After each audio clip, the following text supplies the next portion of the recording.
everybody, welcome back to another exciting episode of the new Community Choice. Last time we asked you guys a very simple question. Who are you going to side with in the upcoming Fire Emblem game? Hoshido or the Noir Kingdom? So let's just go ahead and jump right into the results and see which kingdom won the battle. Coming in second place with 42% of the votes, we have the Hoshido Kingdom.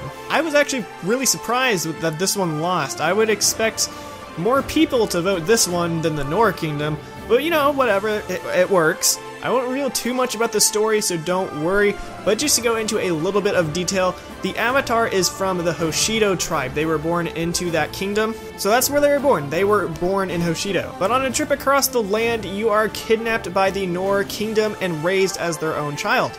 So later in the game, you have a choice to side with either one of those two.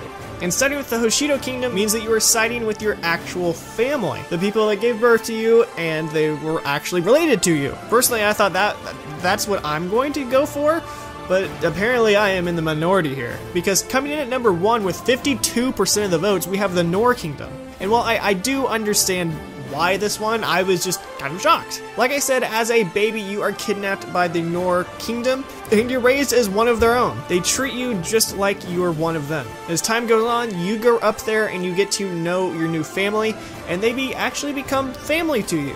So I can understand later in the game why you would choose to stay with them, because you have spent your entire life together. There's a bond there that you don't have with the people that gave birth to you because you don't really know them. Even though they did lie about who you were and why you're there, I can still see choosing them over the Hoshido Kingdom.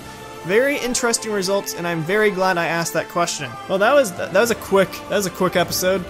Let's just, I guess let's go ahead and move on to next week's question. For this question, I'm going to be asking you guys about not as popular, kind of different stuff. So what I'm going to be asking you guys is, what is your favorite Nintendo indie game? Or Nindy game, I don't care what you call it. If you don't know what an indie game is, I'm going to go through a quick summary real quick. Basically, it is a game that is usually made by one person or a small team, and they don't have financial support from a big developer. Sometimes those games can be really bad, but sometimes they can also be really amazing. And with this question, it doesn't have to be like an exclusive Nintendo indie game.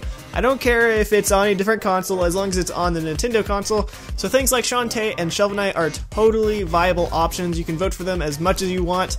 So go ahead, jump right in the comments, tell me what your favorite Nintendo indie game is, and while you're doing that, make sure to give the like button a big slap in the face. And for whatever reason, if you are not subscribed to NinBuzz, also go ahead and slap that button too, because you've already slapped a button, you might as well slap them all. And while you're slapping things, why don't you slap the description below where it has my channel link, and you can go check out crap that I do, because sometimes it's, I mean, really it's crap, but sometimes I do the funny every once in a while, so maybe you'll enjoy it. I don't know. Okay, just ugh. Alright, well, thank you guys so much for watching this episode. Until next time, guys, make sure to have an amazing rest of your week and stay beautiful.